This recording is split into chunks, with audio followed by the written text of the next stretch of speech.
for you. Well, hello there, JB. You're not in your normal location. I can tell that right now. No, I'm streaming live from the Well House Therapy, Frank. Let's talk about your feelings and emotions. Yes, after the hurricane, we have been lucky in the sense of no damage to the house or property, so that was great.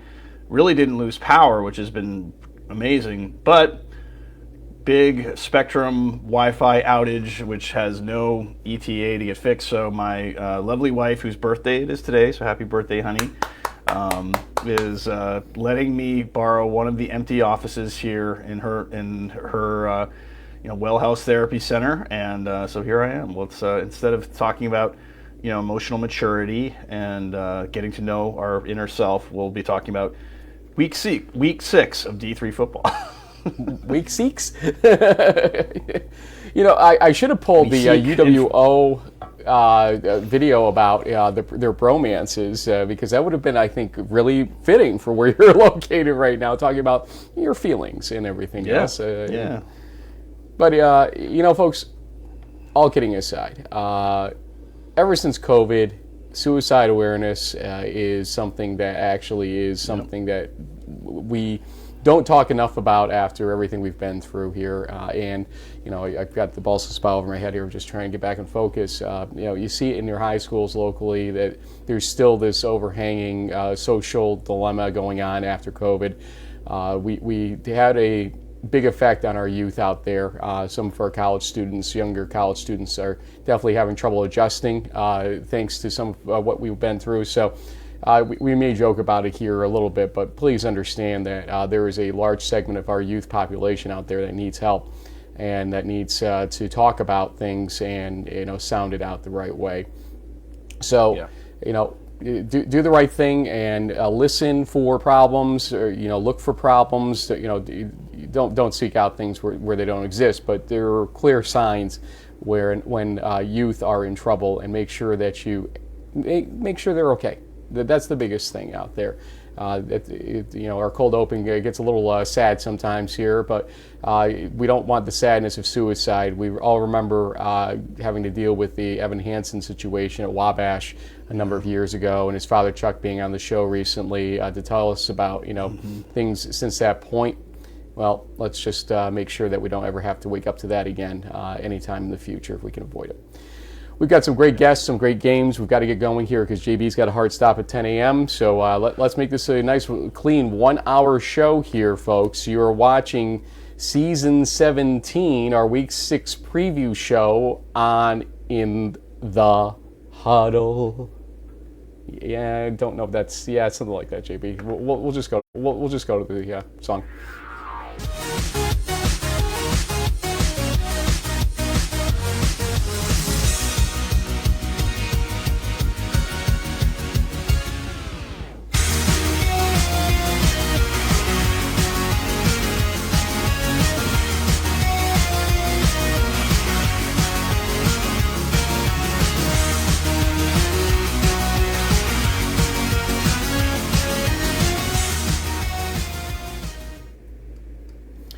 Just going to go straight to the boards here to show you what's coming up this weekend because there's plenty of good action. Some regions a little scarce with games, but the games that are there are, let's say, pretty good action to say the least. We have two big guests coming on our show to talk about two of the big games. So let's start here in Region 1, however, where we both are trending toward the MAC attack going on. But the MAC is back. Well, you got a pretty interesting game in the new MAC because MIT, who was undefeated, they came a 2-point conversion short against Coast Guard. And now Merchant Marine, they're coming off a loss to Salve Regina. This is an important survival game for both of these teams coming up in the new MAC race. And Middlebury Williams, obviously, NESCAC has some good games throughout the weeks, and this is one that is something you should watch as their freshman quarterback at Williams, I think, is going to make some noise, and we'll see if the defending champs in Middlebury, if I remember correctly, are able to, I think it is, right? Yeah, last season. Yeah, I think so. 2023 is such a blur at this point. If they're able to kind of bounce back after some of the wackiness of their season here. But Stevenson, Widener, and Delaware Valley, Lebanon Valley are our top games. What's your thinking behind yours for Stevenson, Widener? Well, I just think that Stevenson had that big win over Rowan in week 1, and if anyone's going to potentially contend to knock Del Val off the top of the MAC, and obviously they upset the Aggies. I mean, this is a game that they need to win. Widener has been a mainstay in that league for a long time. Pretty good offense, defense, good rivalry type of situation. So I think this could be a pretty high scoring, exciting game. And I'll say DVU LVC because at the end of the day, if we see Del Val lose this game, then it's lights out for Del Val, I think, this season in the MAC. And Lebanon Valley is capable of doing it. Their defense needs to step up. That's where they've been kind of on the wrong side of things a little bit. They give up a lot of points. And so against Louis Barrios and company, that might be a problem. But I expect a tight game in that game, and if the result does go to the home team, then all hell is going to break loose, I think, in the MAC ultimately. The streak is over, but other streaks are still alive for Del Val with respect to winning a conference, and they have to win out, you have to think, to be able to be the champion of the MAC. Yeah, and the reason I keep turning this way, I do have my other laptop over here, so, and you were right, Frank. Middlebury was the NESCAC champion last year at 8-1. They beat Trinity head-to-head, and so they won via tiebreaker. Right now, both Middlebury and Williams are 3-1, so this is kind of a potential elimination game for the conference title, I guess you could say. So we'll be interested to see how that one plays out. JB, the debate rules that I signed off on said I would not be live fact-checked on this show. Would you please, refrain from such a thing? I'll try not to, yeah. Just kidding, folks. It's just a joke. Okay, what isn't a joke is what we're seeing in Region 2. Oh, yeah, it does. Yeah. And, Rochester Ithaca, I want to start there. There. That Rochester Ithaca game, you got a 5-0 team that we're kind of asking ourselves right now after that RPI game, is this team really for real? I mean, they did what they were supposed to do in that game, that's for sure. And then, you've got Ithaca, who's just... They need a win. My goodness, what is going on with them? Yeah, their season's not over by any stretch of the imagination, but they basically need to run the table now and hope that Hobart gets knocked off by somebody along the way. So that's why I do have focus on that game, but I'll let you take it the rest of the way here with respect to the other games on Region 2. Yeah, so in the landmark, we kick things off at noon with Catholic against Moravian, both teams that are kind of in a maybe runner-up situation with Susquehanna. Susquehanna is still the prohibitive favorite in the landmark, but these teams have an opportunity to maybe snag a Pool C or maybe a ECAC type of bowl bid or one of the landmark. I guess the landmark has their own bowl alliance, so that they could position for a home bowl game in the postseason. Whoever wins this game. St. Lawrence surprised Union last weekend. RPI's reeling a little bit after that 7-point loss to Rochester. Can the Engineers get back on track? We have Cortland Utica at 1 o'clock. Dickinson, Christopher Newport should be a good one. Two strong offenses, and I think the captains were like this close to beating Salisbury, so they're probably smarting from that a little bit. And then F&M Ursinus. This was a game that you talked about a little bit on last Friday night when you were down at Muhlenberg, Frank. The Dips are always kind of in the mix for the Centennial race, and Ursinus right now is undefeated and trying to kind of hold court there. But the big game, obviously, Carnegie Mellon, Grove City, two top 25 ranked teams. It's one of the very few ranked versus ranked games going on outside of Wisconsin and in Texas, I guess. So this should be a great game. It was a great game you saw in person last year. It is interesting that for some reason that the Wolverines get a back-to-back hosting situation. If you're a Tartans fan, you're probably not loving that. But I think this year's Tartans defense, and maybe, you have to remind me, Frank, what I recall from the game last year was very similar to what we saw with Carnegie Mellon and W&J just about a week ago, where Carnegie Mellon kind of came out, shot itself in the foot, kind of fell behind, and tried to start to come back, but they kind of just ran out of time. And to credit the Wolverines' defense, they really locked down Ben Mills and company, and they never really were able to get going. But I feel like this year's Tartans team may have gotten that shoot in the foot game out of their way with W&J.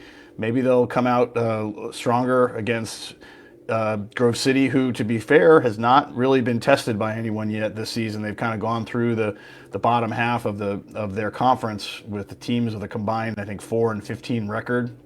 So they haven't really played anybody yet. This game is going to show us whether or not this Grove City team is a top 10 ranked team or not.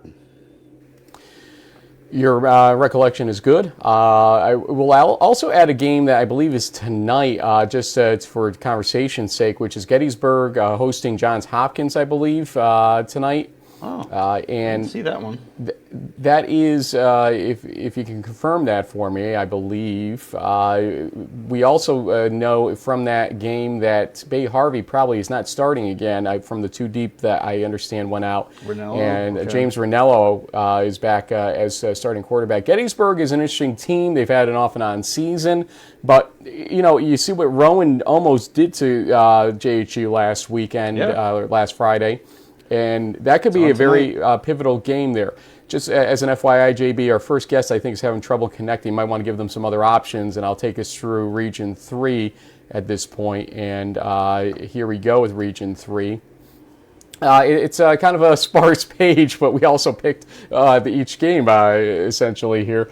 Hampton-Sydney versus Washington-Lee is a big ODAC game ultimately, because both of these teams are toward the top of the standings of the ODAC, and this could decide a lot about as we head into the crux of the ODAC's season, conference season. What's going to be the front runner to go after, or who's surviving in these situations. Hardin-Simmons, UMHB Part 1. We'll have Isaac Fay on our show, we believe, at some point later on in this show to talk about the junior quarterback's journey here and his improvement. And it's clear that there is improvement by him that we're seeing.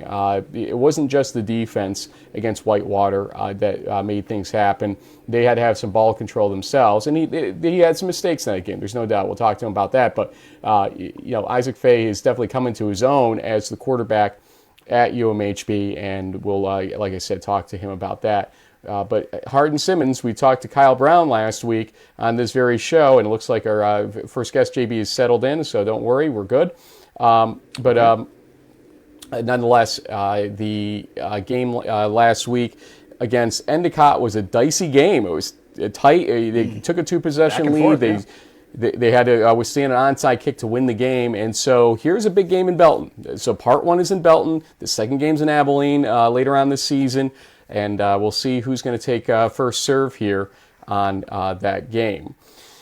JB, when we were talking about Region 2 action, we brought up the fact that I'm going to be kind of hanging out on the sideline of one very big game, that is Carnegie Mellon, traveling again to Grove City, and a great place to watch a football game. I will say that much to start. I'm sure Carnegie Mellon would prefer watching a football game on their own turf, though, and so we'll see if that plays into any of their discussion points, throughout the weekend about how this game got set up in the first place. But you know what? No matter where you play football, you got to win the game, and we'll see what happens. I will let you introduce our first guest, however.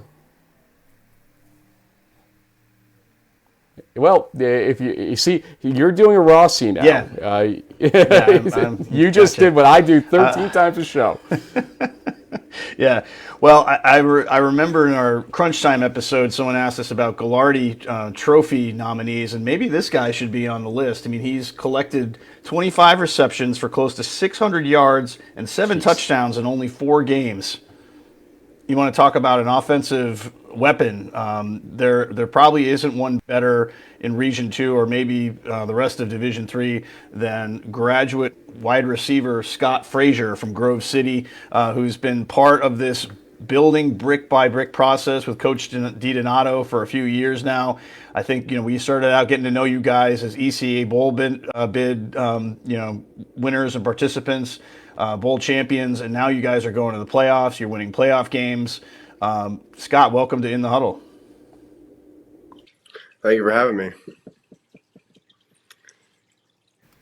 I'll start off here. JB brought up the fact that I attended the game last year. I'm going to attend it again this year. The last year under the lights, this year, I think, what is it, like a 2 p.m., 1 p.m. start? I've got to even look. I got to get my own itinerary together here. That's the way my week's been running, Scott. But it'll be nice to watch some good football on Saturday once I do settle in there. Take me through and take JB through the season you have had so far. You've had some outstanding numbers, but it's kind of interesting how the season, the schedule kind of flipped. Last year you had all your, let's say, tough opponents, and I know everybody's a tough opponent in the pack and all that stuff, but there are clearly some opponents that are better than others in the pack, and you kind of had all of yours stacked up toward the top. This seems to be one of your biggest tests coming up as your first major test here. How does that kind of change the tenor of heading into this game for you guys? Are you guys ready for this team? Yes, I do believe we are ready. We treat every single week the same, regardless of the opponent. We know that we have a tough matchup this week, and it's going to be more difficult than what we've done in the past couple of weeks. But the way we prepare for every game is the same every time, so we feel like we're definitely prepared for this game. One of the things that's always interesting, every year, obviously, football teams turn over, guys graduate, but it seems like for the last couple of seasons at least, Grove City has done a good job with the COVID fifth year situation. This is normally Frank's question, and maybe I just lucked out with it. But what helped you decide that hey, I'm going to come back for a kind of a COVID eligibility season versus just graduating, moving on to the next thing? Did you feel that after last year that there was maybe some unfinished business, or there was just one last chance to play with a lot of these guys who I know you're very close to and sort of like brothers? Yeah, I was definitely very excited to come back this year after we went to the playoffs last year and won. That experience with the team was awesome, just traveling together, being together. It was great. But I actually knew that I was coming back for my fifth year around my sophomore or junior season because I just love being there and I love being part of the program. I love focusing on my vision and doing just going out and playing receiver. So I knew that I was going to come back for my fifth year pretty early. I'm going to follow that down a little bit further. Coach DiDonato is one of the biggest motivators I have ever encountered in Division III college football, or any college football for that matter. He is somebody that you honestly, JB and I have said it before, we would run through the brick wall proverbially that stands there because you're building it brick by brick, so we'd run through it for you. But tell us about him. Tell us about that motivator and why you guys have shown up the way you have after the 0-33 scenario or whatever it was back when, and now look at you guys as playoff phenoms of sorts, and a top 10 team and all this other stuff that 6-7 years ago nobody ever would have assumed could have been possible in the little sleepy area called Grove City, Pennsylvania. Tell us about the motivator. Yeah, the motivator is pretty much vision. He brought vision to this program in 2016, and you guys probably remember and have heard the story of Brett Pinson saying whenever he was 0-9 in the first year that Coach Tito was here, he said, I'm competing for PAC championships, and that's the power that a vision can bring. So he just brought vision here, and we continue to get better every day and lay a brick no matter what we do. Yeah, but something changed after last season. I noticed that the term national championships got added to Coach DiDonato's phrase, and you guys were literally like a missed field goal away from advancing in the tournament. What lessons did that game and sort of the off-season preparation kind of help get you to that point where really a national championship type of goal is a realistic thing for the Wolverines? The first thing is that your vision is supposed to scare you. So if we've already completed our vision of competing for a PAC championship by winning it, then we need something bigger because we're like settled into that and we want to have growth. So we need to be a little bit scared. So we're chasing after our vision well. And playing the playoffs was a huge gift. Just playing those extra games against those top-ranked teams was very important. We learned a lot about our offensive vision, everything that we need to do within it. So it was very helpful playing the playoffs last year, and we're excited to get another chance this year, hopefully. After the playoffs, obviously, you have a season so far that's gone pretty well. Let's take a look at how well it's gone.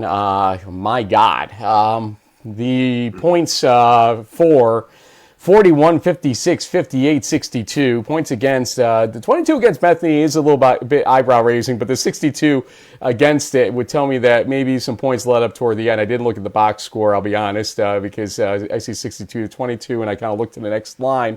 And I do look at the next line here. It's Carnegie Mellon, and then Washington Jefferson. 3 games later, it's Case Western Reserve, and then Westminster, which I call the Chili Bowl at this point. After I visit Westminster and get some good home cooking chili down there a few years back. But you look at the tone and tenor of the season, and you guys are building every game more and more points. 41, 56, 58, 62. I don't think you're going to put up 63 plus on Carnegie Mellon. I'm just going to be honest with you here, Scott. Call me crazy and everything, but I mean, what is it about the offense? Tell me about Logan Pfeiffer, who has, I think I said it on the show that he looked like a deer in headlights at times during the PAC Media Day, because that is not his gig. His gig is ultimately going out there and speaking with his arm, and he does it very well, and his legs for that matter, out there. Tell me about this offense. So what has made this offense become a juggernaut in the PAC and nationally? No, first, Logan is a great leader. He does a lot for us, so we appreciate everything he does for us. And what was the question there again? Tell me about the offense generally. Why you guys are clicking so well? Oh yeah. So this is my 4th year being Logan's wide receiver 1. So after 4 years, the chemistry is just built up year after year. So coming in this year, we were probably the best timing and the best routes we've ever been. So that's our case right now. And everybody else, we just trust everybody to do their part within our vision, because every single person works hard every single day that we go out there. We're never with other position groups or know what they're doing, but we just trust that they're working towards the same thing that we are, and we're going to come together at the end of the day. So Scott, I know we're kind of in the thick of the regular season. You got 6 more games to go, and then maybe some who knows how many playoff games. If you're lucky, you get 5 or 4, depending on where you get seated, I guess nowadays. But have you given any thought to what life after college football might look like? Have there been some scouts coming around Grove City? I mean, the kind of numbers that you're putting up are pretty amazing. You're getting All-American honors from D3Football.com and the AFCA, and so is there a thought process from your perspective that there could be some type of professional interest after college, or are you just going to focus on the regular season and worry about that sometime in January or February? It's certainly a dream that I have thought of to this point so far. I have received some attention from somebody about attending a pro day, so I'm going to take 4 months after I graduate, and I'm going to train and try to do as much as I can, try to keep playing football after college. But I also have other routes with jobs, so if it doesn't go well after those 4 months, nobody wants me, then I'm going to sign on to an employer around here. Okay. Well, I don't know if you saw our Crunch Time show that dropped yesterday, but Tucker Horn, who didn't initially get the interest level that he was hoping, ends up getting a Toronto Argonauts signing, this late in the ball game for him. So don't give up on that hope and that dream. Ultimately, it is definitely achievable, and it doesn't have to be NFL right away. Somebody with your talent can light it up in a different venue than the NFL, and they will find you, and not much. You don't have to look too hard to find you, because you are an extraordinary athlete out there. Last question. I might get there a little early, or get to stay a little later than I did last time, because last time was under the lights. I think I went to Permane Brothers for some food afterward, if I remember correctly. And so, let's say if I don't want to go to Permane Brothers because it's become a little bit of a political hotbed of sorts throughout Western Pennsylvania, I want to go somewhere else with good food and good energy in the Grove City area after the game, and then catch up on all the D3 action from the day with my computer. Where should I go, Scott? Give me some ideas. I need to eat. I need to gain more weight through this football season. Tell me what to do. I'd probably say my brother's place is a good one to go to. That's one I get to a lot with my family after the games. It's called My Brother's Place, or it is your brother's place? Here we go. No, called my brother's place. Okay, so okay. I go to my brother's place, which sounds strange to say the way I'm saying it right now. And what am I ordering at my brother's place? What would Scott Fraser order in this situation? I would probably get a Reuben. Ooh, okay. Now you're talking my language right there. A Reuben or a Rachel, which is kind of like the small changed version of it, but always a good thing. A Reuben at my brother's place. See, now you're going really down my. I normally switch like every other week, so. I'm getting Philly steak or Philly chicken though. Steak. It's like that ain't no Philly. Chicken ain't no Philly sandwich. Okay, Scott. Yeah, I hear you. Right. I'm going to let you know how this goes. My brother's place. I'm going there probably after the game. I hear there's a parade. It's homecoming tomorrow for you guys from what we understand. There's some kind of barbecue type thing going on around the parade that I got invited to. So I'm going to be eating my way through Western Pennsylvania. It's pretty clear. And I'm going to enjoy some good football. Today, Frank. Just I'm not going to. I already figured that. I'm going to go to the gym, probably pass out today. Scott, listen, It's been a pleasure, and we can't underscore enough how big a game it is. We know that. That's when I go to a game 2 or 3 years in a row, ask Muhlenberg and Johns Hopkins, there's a reason for it. It's not just because I like the venues. It's because it's a big game, and this is a big freaking game coming up. There's no doubt about it, but you have several big freaking games coming up throughout the rest of your season, so it might not be the last you see of me. We'll see how tomorrow turns out. Before you go, I'll give you a chance for shout-outs to any family, friends, teammates, etc. Scott Fraser, the floor is yours for shout-outs. I'll just thank my family and my grandparents for coming to the game every single week, and then also my girlfriend, Lily. Lily, you said, is the girlfriend? She right off the camera over there? Yeah. Yes. That's cool. Hi, Lily. Hi, Lily. Hello. All right, there you go.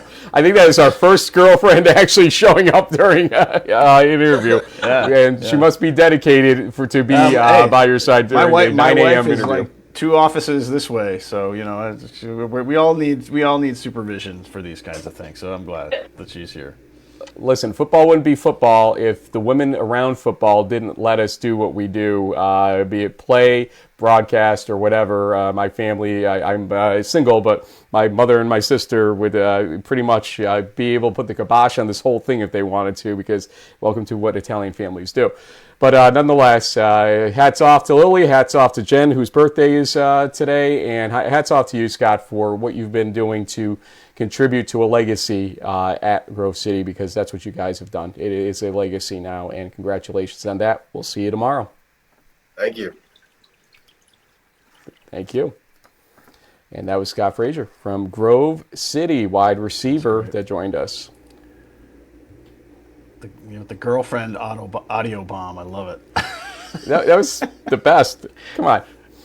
Now, but everybody's going to be wondering, what does Lily look like? Why didn't you have her on the camera? That's, folks, that is not for us to know. That it's the mystery. Yeah. It'll always be a mystery now.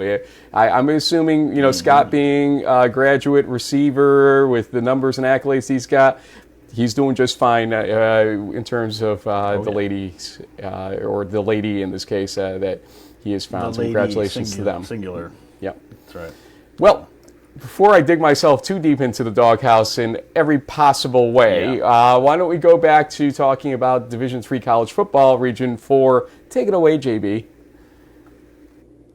Yeah, so we have a few OAC games of interest with Wilmington, Mount Union. Was last week's sort of 21-0 hiccup for the Raiders, something that they just had to get out of their system, or is this going to persist? Marietta, as I've said from day one, could be in contention for the title here. They've been doing really well. Heidelberg, though, presents a tough matchup. The Student Princes are a good program and will put up some points. Ohio Wesleyan Wittenberg is a good NCAC game happening in the evening. And then this is kind of interesting, Frank. I don't know what exactly the backstory or context is, but apparently Wabash and Oberlin are going to play at noon on Sunday, the 13th. So we get like bonus D3 football on what's normally an NFL weekend. So, well, there's some oddities going on this weekend because of the Jewish holidays. For instance, all the high school football games here were played on Thursday. Oh, yeah. So I wonder if that doesn't bleed into it because of travel or something, because of sundown scenarios on Saturday. I don't know. That is an interesting catch, though, about that Sunday game. And so I'm not sure what is causing that, but as you said, it is out there, and it's Wabash, who is a... You look at Wabash's season, you got to say to yourself, this team actually is forced to be reckoned with, because who was their loss against this season, if I remember correctly? Wabash played against some. It was like it was a ranked team out of their region. I'm blanking on it now. I'll have to give me a second to I want to say it was one of the Wisconsin teams, to be honest with you. Our crack research staff is on this, and it is indeed Platteville. They lost to Platteville by 21 points. And so that loss doesn't look so bad now. No, it doesn't. That was my point. That's why I flagged. I want to make sure I was right about that, because I woke up at 6 a.m. to get the show together, and I'm like, oh, really? And then it went straight out my head. But no, Wabash is a team that is one to watch still this season, and DePaul does not like to hear that, I'm sure. But they are going to still have to run up against them in Week 11 for the Monin Bell, and that game could be very tough. That could be a game I attend. Who knows this year? We try to find a Week 11 game that is important. And that could have some really important effects on a lot of different things in this whole context. We'll see. Region 5, take it.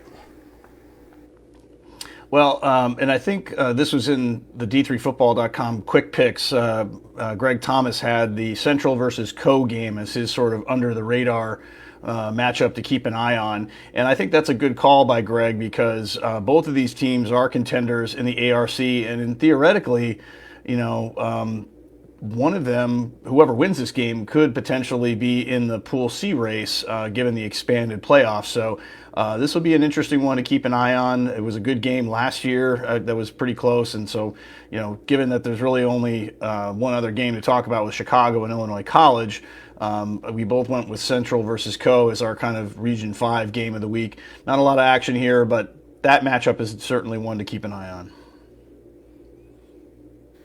I'll set up you for Region 6. Yeah, okay. So we got more action, with lacrosse at Oshkosh. Both teams that really need a win. They kind of were a little bit stunned after last week, and so this is a big game for both teams.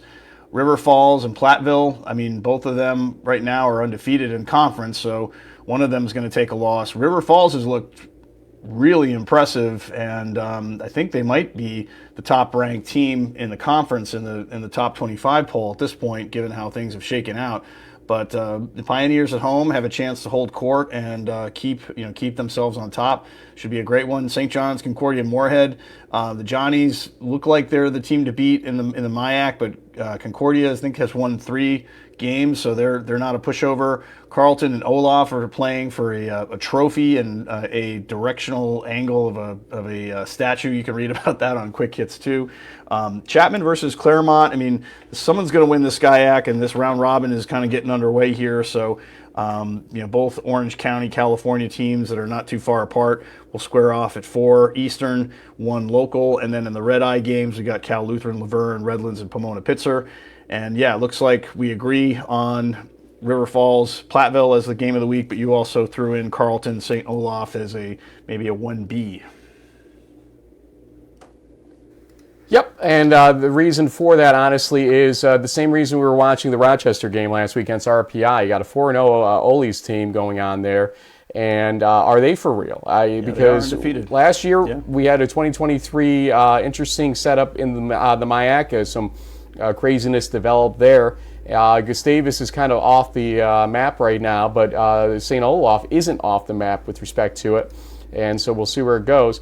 I see our favorite Southern SID Part 1, because Chad Grubbs actually sent us some great stats on the game coming up this weekend, UMHB versus Hardin Simmons, and he did the deep dive. We've got to figure out a way to get everybody the stats on the series that Chad had put together. But our friends down at UMHB have their own greatness going on there, and we've got a quarterback that, let's just say, last year, living up to the hype of Kyle King can't be easy.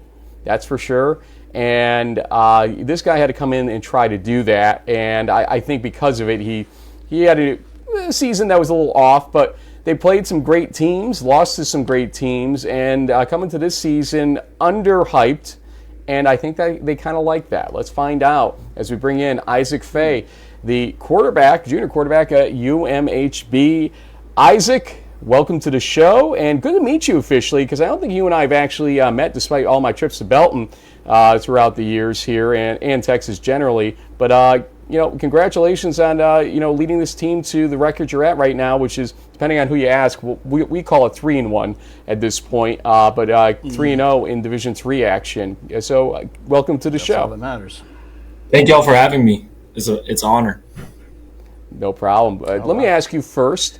What I was just kind of bringing up, you come in 2023, and you have all this Kyle King this, Kyle King that, and the guy sets records and was just an athlete in ways that are unimaginable at times. But Kyle has been one of your biggest proponents out there. I've watched his social media, and was it tough coming in 2023 trying to live up to that hype, and was that part of what maybe happened last year that kind of got you guys into a record that, what was it, 6-4, I think it was. It wasn't exactly how it was drawn up. Tell us about 2023 and what you learned from that experience overall. I wouldn't say I was necessarily focused on replacing him or trying to live up to the hype. I was just, I don't know. I think that we had a very young team last year, and not enough experience because of the amount of seniors that had graduated the year prior. So I just believe that, just the chemistry we had with our team, it's much better this year than last year. So I feel like that's the main reason. Yeah, and it's probably interesting for you guys too to have not one but two shots in a rivalry game. With the way the scheduling is shaken out.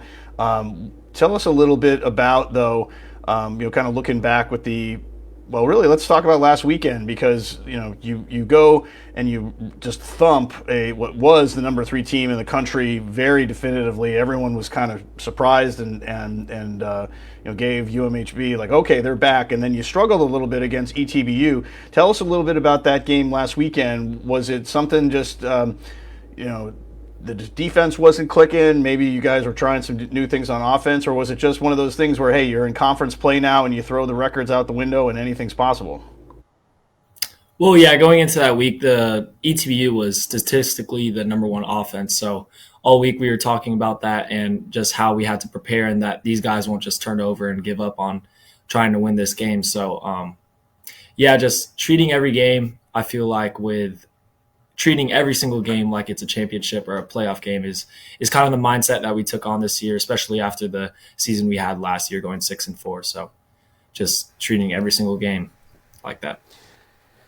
I don't know if you'd heard some of the things I was saying leading up to the Whitewater game, but I was the only pollster out of 25 on D3Football.com that was giving you guys points. I gave you all 17 points, basically, because you were my number 9 team, when no other of the 25 folks out there put you in their top 25, which astounds me to this day that that's even possible with a name like UMHB out there, and your loss against a very, very good Bethel team in the NAIA. And folks need to do research on that before I think casting doubt on you guys. But you guys are being underhyped. I think I said that earlier was the word. I'll stick with it. Tell me if you guys sort of got a little motivation from that heading into that Whitewater game, because I can only imagine when you're looking at a poll and seeing a whole 17 points for UMHB, and this is a new season with some new faces, but also some more experienced faces there, that people should not have taken you guys lightly, and you guys maybe salivated at the fact that they were. Was there any of that present at that point in time coming into that UMHB game? Well, after last year, I feel like we kind of deserve our ranking right now just because we haven't really proved ourselves with the season that we had last year. But this year kind of motivated us a little bit, just knowing what the standard is at this university and how good we have been in the past. So just being motivated through that and practicing every single day, knowing that we need to prove ourselves again, that we know what we can be and where we want to be in January. Isaac, obviously, Hardin Simmons has had a good season so far. They had a tough game against a strong Endicott team that, ironically, and that was a big surprise from last year, upset them up in Massachusetts. From what you've seen on the film so far, you don't have to give away any of the company secrets, but what would you say are some of the differences you think between that Hardin Simmons team from last year to what you're seeing kind of coming to Belton this year? Just that they're a very talented team and that we won't really take them lightly or undermine them in any sort of way. But yeah, just the defensive schemes that they run, we're just going to try to, cook something up against these guys. But it'll be a very good matchup, and these guys are very talented, so treat them with all the respect we can. What happened last year? I mean, okay, talent aside and everything else, what was it? I think Chad's stats said the last time they had won was in 2015, I want to say, in the series. And so, it was a little bit of an eye-opener. Not that it was unexpected because of some of the hiccups that were going on in the first few games of the season for you guys, but it seems to be that this game brings out the best in UMHB every year. It's mind-boggling, that streak against a team like Hardin Simmons, who is a very talented team year in and year out. We know this. Okay, they get to the playoffs too for a reason, even down in the island, we call it, of the ASC. But what did you learn from the game last year, especially, that's going to be useful for tomorrow, and how you handle business in part one of the two-part series of Hardin Simmons UMHB this season? Well, I totally understand now why it's such a great rivalry in Texas. Last year, going down during the game and just the atmosphere around the game is just so amazing. So, just knowing that no team is out of it, no matter what the quarter is, and just keeping your head down when you're up or keeping your head up when you're down. So, just got to keep pushing forward, and no matter what the score is, just keep going. Yeah, and so I haven't had the privilege, but I know the mayor has been on the sidelines for some of these Cowboys Crusaders games. I mean, it is a unique thing, not only just for our level of football, but just football, I think, in general, in college. It's just, an amazing venue that you guys have there in Belton. A lot of fan support from both teams. It's gonna feel like a national championship game in certain ways. I mean, how excited are you to be coming into this as a starting quarterback, and you're going to perform in front of, who knows how many thousands of people in this big game atmosphere? It's got to feel pretty good, right? Yes, sir. I'm very excited to play. It's our homecoming weekend, playing in front of all the alumni and all the past players that have played at this great university. And I'm just really excited to play with my teammates and do our best to get that win on Saturday. Now, Isaac, I think I was at the big comeback game. Kyle King engineered the comeback on a couple of years ago in the series. Under the lights in Belton, what a crowd, what an experience. I've also now got under my belt, I was part of the largest on-campus attendance in the history of Division III at Whitewater last week against UWO, and you got to experience the UWW atmosphere. So, okay, give me the pluses and minuses here. Who's got the better home, attendance, home stadium situation between you and UWW at this point? I've got my opinions on this, but I want to hear yours now. You've seen both at this point. Oh, I think both atmospheres are great, especially when they're big games. But yeah, I really respect Whitewater's atmosphere. It's amazing. All the student section was awesome. They were yelling our names, trying to get in our heads during the game. But I mean, both atmospheres are amazing. I love our fans here at UMHB. Everyone's so supportive. All the students, all the families, all the staff, everyone comes to our games. So, I mean, both sides have their pros and cons, but hey, both are great atmospheres to play in. I love them both. And the Cathedral ain't half bad. Well, let's just be honest about that. I mean, that is a stadium of stadiums in Division III. JB, go ahead. Well, Isaac, there's always a lot of press around the Crusaders year in and year out. But what was kind of, I don't know if we necessarily have heard all your backstory yet. So tell us a little bit about yourself. How did you end up coming to Mary Hardin Baylor and talk about your journey along the way? Yes, sir. Well, my senior year of high school, I moved to Texas from California. And I had played my senior season, my final high school season at Wiley High School, Division 6A. And I just wanted an opportunity to play college football because I've always dreamed of playing college football since I was a young kid. And I just wanted an opportunity to get that chance. So UMHB came to my school and had recruited me the second semester of my senior year, which is pretty late. And I had took a visit here, and when I visited, I felt the campus. I fell in love with everything that they worked for, everything that they aspired to do, and with it being such a winning program, I was just sold by all that. So, well, you must be extraordinary insofar as Coach Harmon, Coach Fredenberg before him look for extraordinary football players to keep that tradition alive at UMHB. It is the backbone, let's not kid ourselves, of that school in terms of fundraising and making it a bigger and better university. And it sort of has now a symbiotic relationship because the graduate program has grown thanks to a lot of this and everything else there. The facilities are incredible and growing all the time down there. So you yourself have to be somebody that can handle this job. And, 2023, it wasn't that I felt bad for you necessarily, Isaac, but I knew that you had more in you. I went to that Trinity game, and I saw a quarterback that kind of got thrown into a mix of something against a very experienced big team at that point in time. And, it kind of got shellacked in that thing and, learned the lessons, took the beating on it. And I think at this point, seeing you come back in that Whitewater game personally, I felt good for you because you deserve that type of scenario after kind of what you took on the chin in 2023. So just wanted to give you that congratulations from us because you're a decent human being, but a great football player on top of it and everything else. And I'm glad to see it working out for you. But tomorrow, who knows what will happen because Hardin Sim's going to come charging on in, and we'll see how it turns out. Maybe I'll go to Abilene for part 2. Who knows later on this season. Want to give you a chance for any shout-outs, any family, friends, teammates, etc. that you have out there. Isaac Fay, the floor is yours.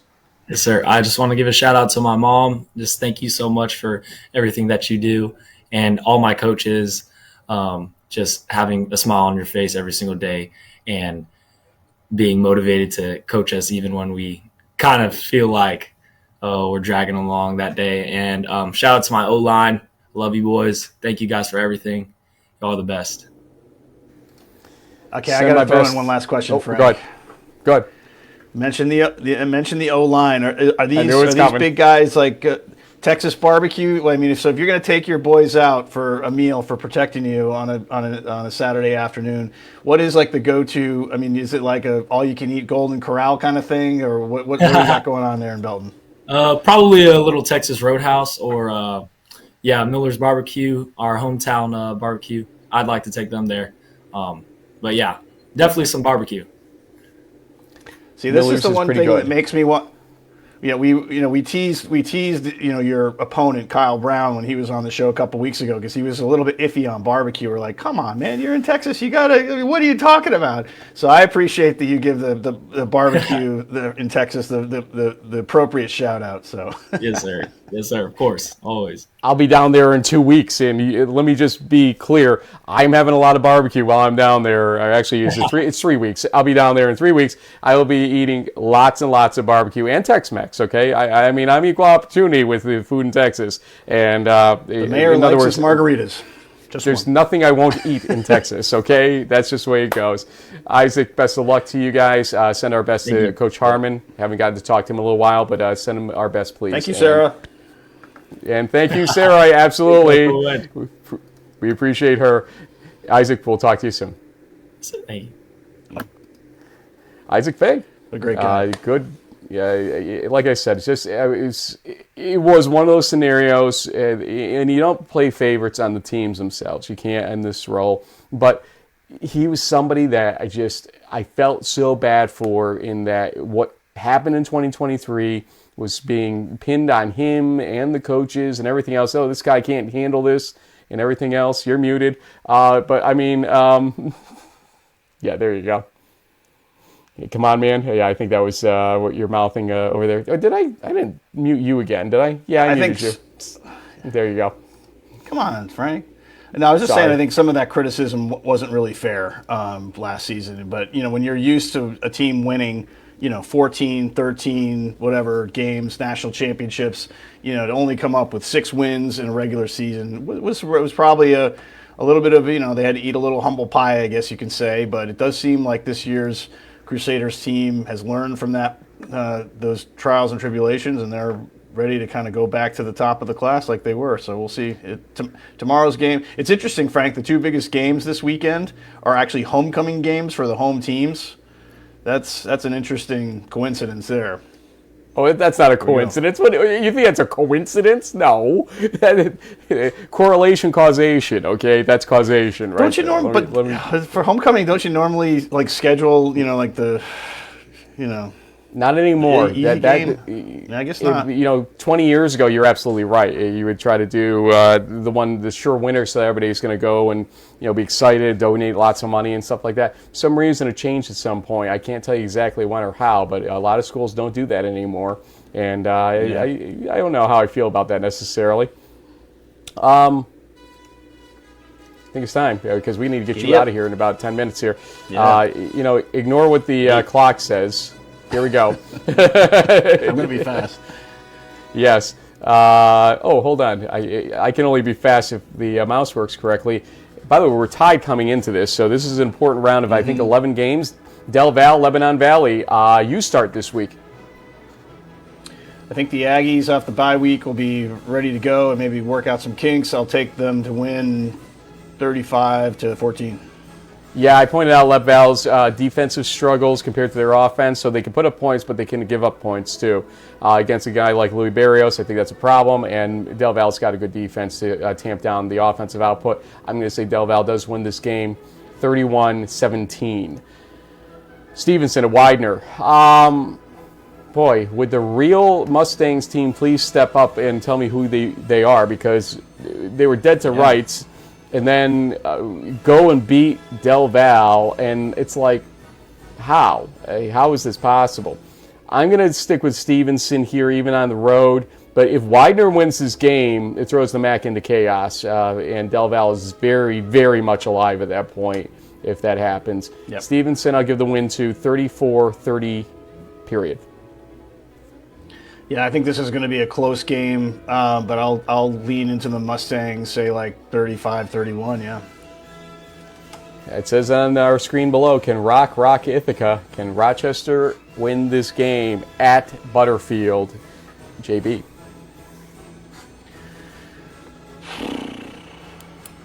Ithaca's got to turn things around at some point, but I don't know, Rochester's just... I didn't pick them last week, and I regretted it. So I think I have to go with the Jackets on the road and like another 14-7 low-scoring thing. It just feels like Chad's got this team going. And I mean, normally Ithaca at home is a lock to win, but yeah. Well, you know what? Bombers can't go 1-4, can they? It's taking too long. I'll go Ithaca, 21-20. Thought we were gonna have a difference on this one. I was leaning Ithaca.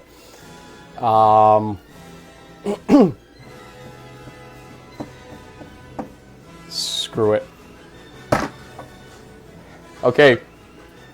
The Honest Polanco and Company, you've been on me all week saying, hey, you proved me right last week.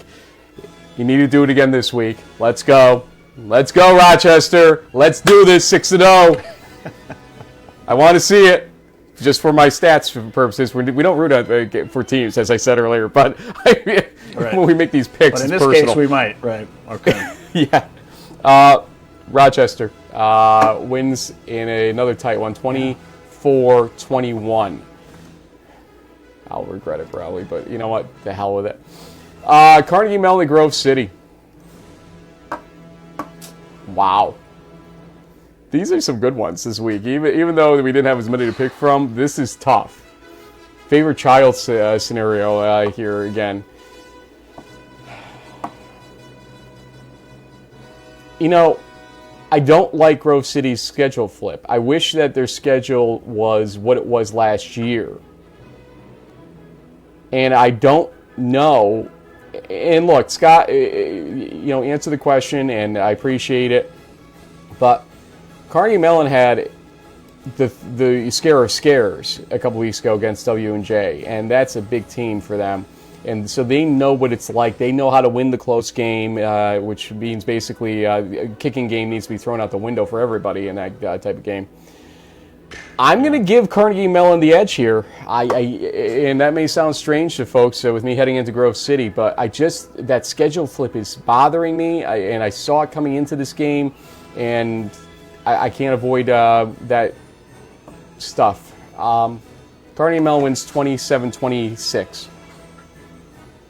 Yeah, I'm not sure if, and I know that most of the Grove City offense is back, and obviously they're putting up like 60 points a game or something crazy like that against this not so tough competition. But it's the Grove City defense who lost some players, and that was a big reason why they were able to beat Carnegie Mellon last year. I just don't know if the new personnel is that level, and like you said, with the Tartans sort of having that scare, and this is kind of a revenge match for them. So yeah, I think maybe Carnegie Mellon is the call. I was tempted to pick Grove City to go opposite, but I just feel like with so many unknowns with Grove City, we'll say lower scoring 21-20 type of game might come, well, maybe like a 23-20, like a field goal type of situation that wins it at the end. You have 3 minutes. Hampton-Sydney at Washington-Lee. W&L wins 35-21. Hampton-Sydney wins 31-27. Hardin-Simmons at UMHB. Isaac, it's me. Isaac, I think you got this. I really do. For some reason, I think it's a different year. And UMHB wins 37-31 in a very big offensive affair. Yeah, I'll take the Crusaders too. Won't be pretty, but what's our favorite score? 28-24. Yep. Home team. Marietta Heidelberg. Marietta wins 45-31. Yeah, I mean, Heidi needs a game like this to win it and to turn things around a little bit, but I think it's Marietta all the way, and leading up to an interesting showdown against Mount Union eventually. Marietta wins 27-20. Ohio Wesleyan versus Wittenberg. I'm going to take the Wit on this one at home. I think by the final of 30-20. Yeah, I'll take the Tigers also. I think this will be 8-01 for them. 42-35, high scoring game. Central Co, go. I'll go with the Hawks at home. I don't really know much about either one of these teams, to be honest. So if you're gonna stick with the home team, close game, 17-14. Central played a tight one against Wartburg, don't forget, earlier this season, and so I'm going to give Central the slight edge. So I'm going to say 21-10 in favor of Central. Low-scoring affair there. River Falls at Platteville. Caleb Laha is just playing different football right now, and I know Platteville had the big success last week, but I'm going to give the edge here to River Falls, causing more chaos in the WEAC. River Falls wins this 41-24.